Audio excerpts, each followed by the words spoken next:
시장의 이슈들 조금 더 자세히 짚어봤고, 그럼 지금 시장에서 우리가 뭐 실적과 관련된 내용들 주목해봐야 된다, 뭐 여러 차례 이야기를 했던 바 있지만 그 밖에도 시장에서 투자 전략 세운다면 어떤 지금 현재는 이렇습니다. 가장 중요한 건 외국인의 수급이 과연 언제 돌아서겠느냐. 이 부분을 좀 생각을 해보셔야 될 것 같습니다. 과거 우리나라 올해 들어서 이미 외국인 5조 원이 넘는 순매수를 나타냈었는데, 최근 들어서 외국인의 순매수 기준은 사실상 하루 걸러 하루 정도 사는, 매일 2천억 원, 3천억 원, 4천억 원씩을 외국인들이 주워 담던 때가 불과 엊그저였는데, 지난주부터는 실질적으로 하루 샀으면 하루 팔고 하루 샀으면 하루 파는 그런 이제 좀 그리고 그 규모 그리고 강도도 그다지 크게 나타나고 있지 않다. 그러면 그 배경, 그 원인을 찾아봐야 됩니다. 왜 외국인들이 이렇게 변했을까? 이 부분은 당연히 환율의 움직이면서 찾아볼 수밖에 없다. 그러면 환율에 영향을 줄 만한 가장 큰 변동성 요인은 무엇일까 생각을 해보면 4월 달에 있을 환율 조작국 지정.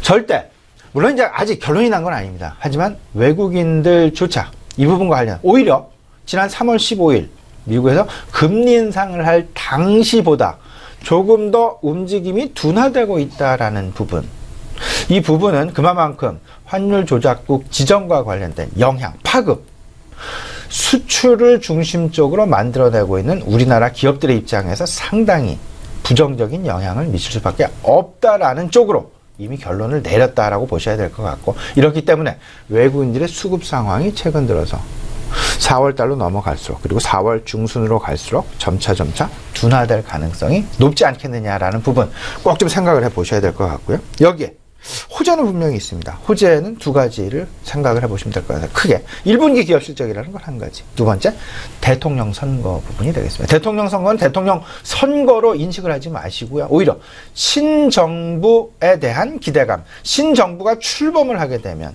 새로운 정책들이 가시화가 될 것이고, 최근 트럼프 정부가 만들어내는 그런 재정 확대 정책에 대한 기대감, 이런 부분들과 마찬가지의 상황들이 내수부양 정책과 맞물리게 되면 나타나게 될 것이다. 환율 조작국 지정과 관련된 원화의 강세 분위기, 그리고 대통령 선거, 신정부 출범 기대와 관련된 내수부양 분위기. 그렇다면 시장의 관심은 1분기 실적 시즌은 다소간 좀 같은 교집합으로 작용할 수는 있겠습니다만, 점차 당연히 내수주로 갈 수밖에 없지 않겠느냐라는 부분 생각을 해보시면 좋을 것 같고요. 전체적인 이벤트 그림 다시 한번 그려드립니다. 1분기 실적 일단은 가장 중요하게 생각을 하시고, 바로 닥쳐올 4월 중순, 4월 달 환율 보고서 이슈, 환율의 움직임, 환율의 변동성, 이에 관련된 관련 업종군들의 움직임, 시장의 투자 심리의 변화 생각을 해보셔야 될 것 같고요.